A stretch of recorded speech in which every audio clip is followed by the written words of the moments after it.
우리가 지난 시간에 본문 익스포지션 방법에 대해서 살펴보았는데 이번에는 지난번에 들었던 그 방법에 대한 실제적인 예를 익스포지션의 예를 들어서 한번 여러분에게 설명하도록 하겠습니다. 본문은 야고보서 1장 1절부터 4절까지 저희 틀에 따라서 지난번 했듯이 그죠? 그 틀을 따른 첫 번째 본문 패시지 야고보서 1장 1절부터 4절 제가 여러분들에게 드린 그 PDF 파일을 보시면 그대로 제가 옮겨 놓아서 이렇게 함께 보도록 하겠습니다. 자, 그 다음 빅 아이디어는 1장 1절부터 4절은 제가 볼 때 하나님은 그의 백성들이 시련 중에 인내함으로 성숙한 믿음에 이르기를 원하신다. 그렇죠?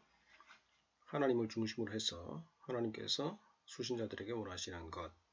결국은 야고보서의 저자가 그 수신자들에게 원하는 건데 그것은 곧 하나님께서 그의 백성 수신자들에게 원하시는 것이기 때문에 이렇게 했습니다. 자, 빅 아이디어. 자, 그 다음에 컨텍스트. 제가 쭉 이제 여러분 PDF 가지고 있으니까 제가 쭉 그냥 읽겠습니다. 읽으면 이거 보셔도 되고 PDF를 보셔도 되고. 자, 컨텍스트를 설명합니다. 야고보서의 수신자들은 흩어져 있는 12지파로 묘사됩니다. 이에 대한 의견이 분분하지만은 본문의 표현을 근거로 해서 볼 때에 수신자들은 흩어져 있기에 디아스포라, 대부분의 기독교인들과는 동떨어진 곳에서 살았을 것입니다. 종교적으로나 문화적으로 소외되었을 것이고 사회적으로는 다수가 아니라 소수일 가능성이 큽니다. 만약에 그렇다면 그들은 종교적인 핍박이나 문화적 소외감 그리고 사회적인 차별을 당했을 수 있습니다. 한마디로 다방면에서 이방인으로 살았다는 말이죠. 이방인으로서의 삶은 부유하거나 안락하지 않았을 것입니다. 하루하루 사는 것이 고달프고 시련의 연속이었을 것입니다. 야고보서 5장 19절에서 내 형제들아 너희 중에 미혹되어 진리를 떠난 자를 누가 돌아서게 하면 이라고 말하는 것을 보면 수신자들 중에 스스로 미혹되어 진리를 떠난 자들이 있었던 것 같습니다. 서신의 서론과 맺은말의 시련에 대해서 집중적으로 다룬 것을 보면 어쩌면 수신자들 중에 그들이 당면한 여러가지 시련 때문에 스스로 시험이 들어서 진리를 떠나는 자들이 있었다고 볼 수 있습니다. 야고보서의 저자는 수신자들을 흩어져 있는 자들로 묘사하면서 또 다른 예외적인 표현인 12지파라는 표현을 사용하여 호칭을 합니다. 신약 성경에 있는 어떤 서신의 서론에서도 12지파라는 표현을 사용한 예가 없습니다. 저자가 어떤 의도로 이 표현을 사용했는지 분명하지는 않지만은 분명한 사실은 12지파는 하나님께서 택하신 이스라엘 백성을 이루는 구성원들이라는 사실입니다. 즉 12지파가 모여서 온전한 이스라엘을 이룹니다. 어쩌면 이 표현은 흩어져 있으면서 온갖 시련 때문에 힘겹게 살아가는 수신자들에게 모종의 확신을 심어주기 위한 장치일 수도 있습니다. 즉 시련과 고난 가운데서 흩어져 살아가지만 그들은 확실히 하나님의 택한 백성을 이루는 12지파와 같은 존재라는 의미입니다. 만약에 그렇다면 이러한 표현은 지쳐있는 수신자들에게 엄청난 희망과 용기 그리고 긍지를 심어주었을 것입니다. 야고보서의 저자는 그러한 어려운 상황에 직면한 흩어져 있는 교인들 그리고 스스로 미혹되어 진리를 떠난 자들이 있는 교회 공동체를 향해서 그러한 자들을 돌아서게 하기 위해서 이 서신을 기록했을 것입니다. 그리고 가장 우선적으로 그들이 당면한 여러가지 시련을 어떻게 대해야 하는지에 대한 지침을 주는 것 같습니다. 자, 본문 첫 번째, 여러가지 시련을 온전히 기쁨으로 여겨야 한다. Consider it pure joy. 첫 번째, 2절에 여러가지 시련에 대해서 말합니다. 이 시련이 어떤 것인지 밝히지 않았기 때문에 정확하게 무엇인지에 대해서는 알 수 없습니다. 그러나 만약에 앞서 밝힌 바와 같이 수신자들이 흩어져 살아가는 자들이라면 여기서 말하는 여러가지 시련, trials of various kinds는 그들이 당하는 종교적, 문화적, 그리고 사회적 차별과 핍박과 소외로 인해서 생기는 모든 내외적인 시련들을 포괄할 것입니다. 한마디로 그들이 일상에서 당하는 모든 어려움에 대해서 말하는 것입니다. 여러가지 시련을 만나거든 이라는 표현도 어떤 특정한 상황이 아니라 언제든지 시련을 만날 때마다 그렇게 하라는 의미일 것입니다. NIV 성경에는 Whenever you face trials 이렇게 번역되어 있습니다.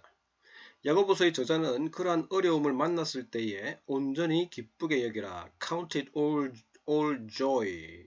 예, joy입니다. all joy 또는 consider it pure joy라고 명령을 하고 있습니다.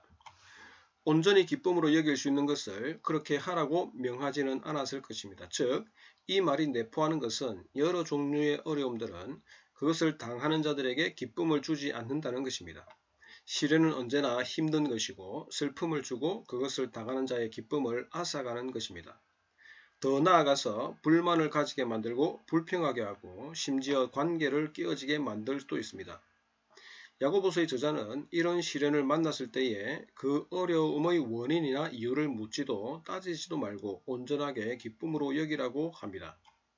저자는 강한 명령력을 사용하지만은 또 다른 한편으로는 내 형제들아, my brothers 라는 호칭을 사용하면서 그들을 향한 자신의 애틋한 마음을 표현하는 듯합니다. 즉, 시련을 만났을 때 기쁨으로 여기라는 강한 명령이지만 그럼에도 불구하고 그 명령은 억지로 시키는 명령이 아니라 그들의 유익을 위한 권면이 되는 것입니다. 야고보가 이렇게 말하는 데에는 그 이유가 있는데 그 이유가 3절에 나옵니다. 두 번째, 시련은 믿음에 대한 테스트이고 이를 통해 인내가 생성된다. 여기서 주목해 보아야 할 것은 1장 3절에서 너희 믿음의 시련이라는 표현입니다. 이를 더 정확히 표현하면 너희 믿음에 대한 그 테스트, the testing of your faith입니다.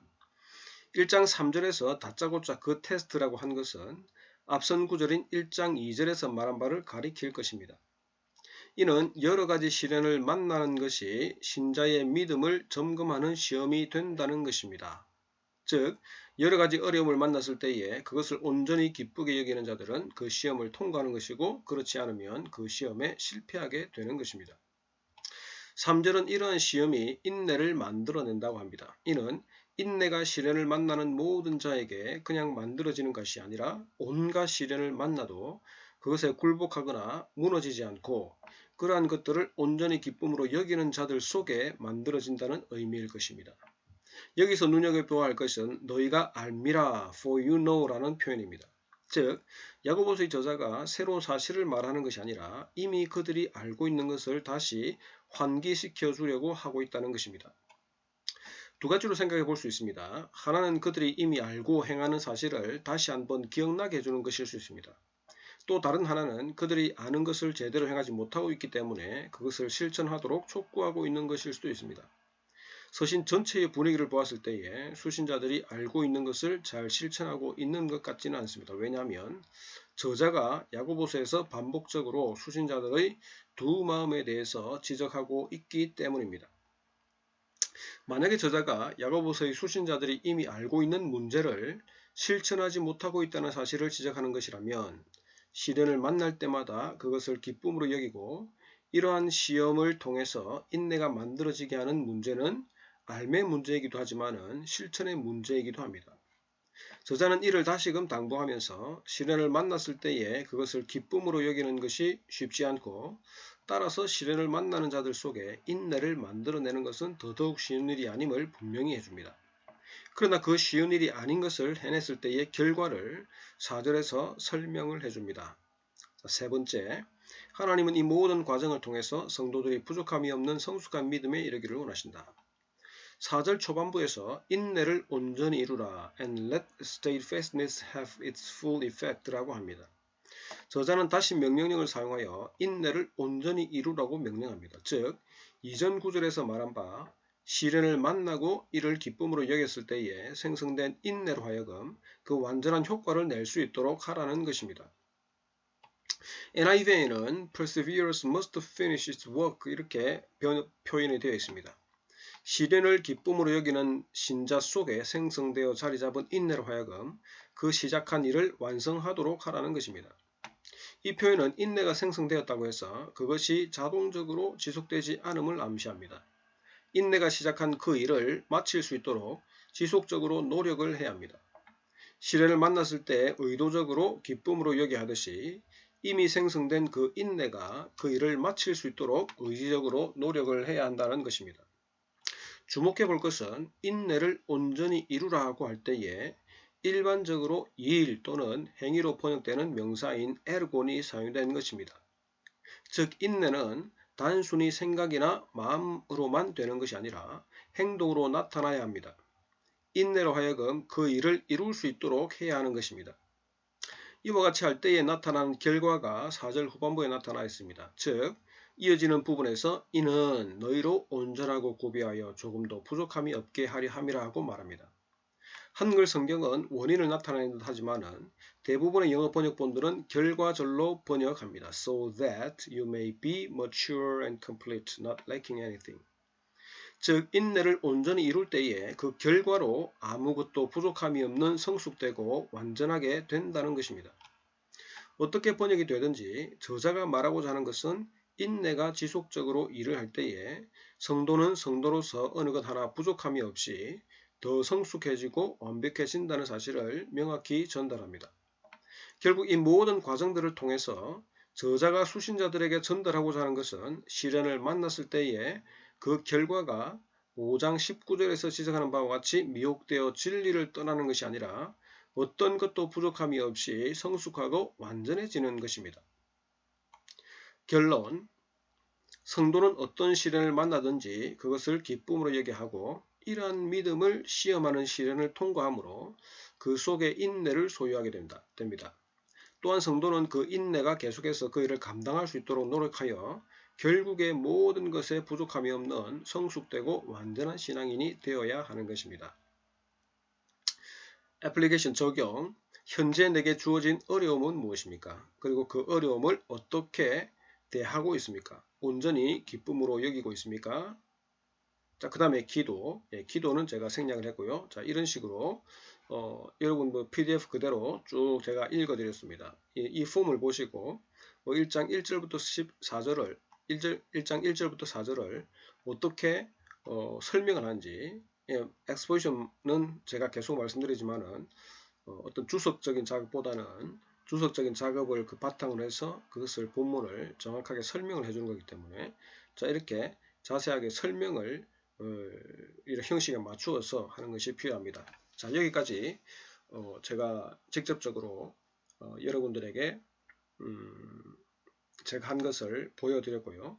그 다음에 이어서 제가 조금 있다가 다시 다른 그 비디오, 다른 그 동영상을 통해서 그러면 엑스포지션을 설교로 어떻게 전환시키는지 간단하게 보고 그 다음에 제가 이 본문을 가지고 다른 어떤 교회에서 한 설교 그게 녹화 영상이 있어서 그것을 한번 제가 올려드리겠습니다. 그것을 보면서 엑스포지션과 그 다음에 강해 설교 변형과 그리고 실제로 설교를 뭐 어떻게 하는지 제가 잘해서 하는 것이 아니라 그냥 제가 이런 식으로 하고 있다는 것을 보여드리기 위해서 하는 거기 때문에 여러분들이 참고하시면 좋겠습니다. 제가 어떤 수업에서도 제가 이렇게 해드리지 않았는데 이렇게 방송 수업을 하다 보니까 조금 더 자세하게 그리고 실제적으로 이렇게 여러분들에게 도움을 줄 수 있어서 저도 대단히 감사하고 또 기쁘게 생각합니다. 자, 그러면 다른 비디오 짧은 클립이지만은 또 다른 것을 제가 하나 올려드리겠습니다. 네, 감사합니다.